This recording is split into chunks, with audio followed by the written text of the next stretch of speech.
Hello everyone, happy tracking sa inyo lahat dyan. Kumusta kayo? Luzon, Visayas, Mindanao, kumusta kayo dyan guys?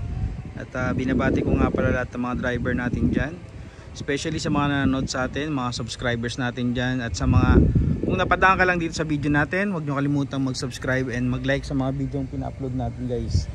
And for all, para sa inyong lahat guys, nagbablog tayo ng mga truck dito, mga Japan surplus na truck. So guys, meron ako ipapakita sa inyo ang mga forward na drop side with boom and self loading with boom, no?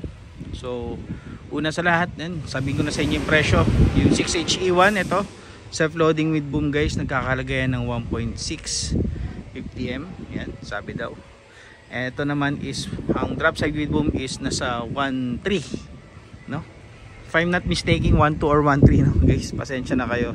Pero dito sa 6HE1, I'm sure ako na 1.650, pero pagpalagyan natin na 1.6 yan, alam niyo naman guys, lahat naman ng truck dito is negotiable, especially pag tayo kumukuha ng mga truck dito. Ibibigyan nila tayo ng special discount. So, i-review na natin guys, no, kung isa ka din sa naghahanap ng mga self-loading with boom, no, or drop side with boom. And ito, baka po hanap nyo, hindi siya long jack pero 6 stud guys. Silipin natin kung kanyang etong drop side with boom, ang napansin ko, no, hindi maganda yung pagkakano ng pintuan dahil nga medyo matigas, pero hindi naman big issue yun para sa nakakarami. And alam ko ito ay isang 6HK1, no, pero manual transmission. Ayan. Ayan, manual transmission siya guys. Then yun, original yung kanyang dashboard guys, matigas eh. Kadalasan kasi guys ng mga malambot yung mga local. Yan. Ready to pull out na rin, konting kalikot na lang din. Then hindi siya long jack. Yan. 1, 2, 3 section nga lang guys, ordinary yan, no. Yan. Ito yung kanyang kanyang diagram. Yan, umabot siya ng 9.97 meters. Yan, drop side with boom to. And then ang kanyang haba is around 20 feet. Yan. So at ito naman, papakita ko naman sa inyo kung ikaw ay interesado sa mga self-loading with boom. Yan, maganda itong mga self-loading na to guys, no? Jack.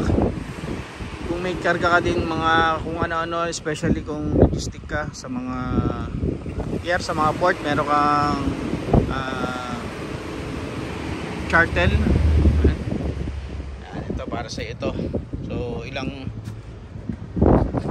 3 section pa rin naman siya, pero maganda long jack, no?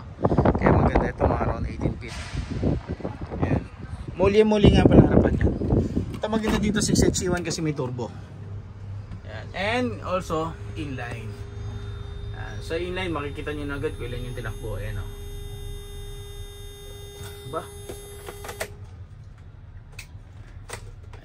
May battery lang siya, pero parang baliktad yung battery, no?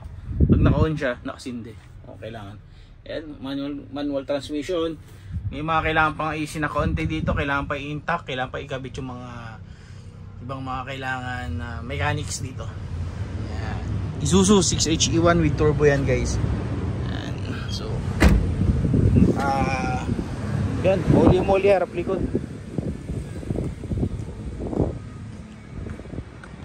Ito kanyang 6 stud. Pinturado na rin ako ng mga kanyang chassis kasi nga mayroong iba gusto pag binili nila nakapinturado na. Yan. Self-loading to with boom guys, no? Kaya pwede yan guys kung may isasampa kayo, especially sa mga paleta, sa mga may project kagaya nito. Ayan.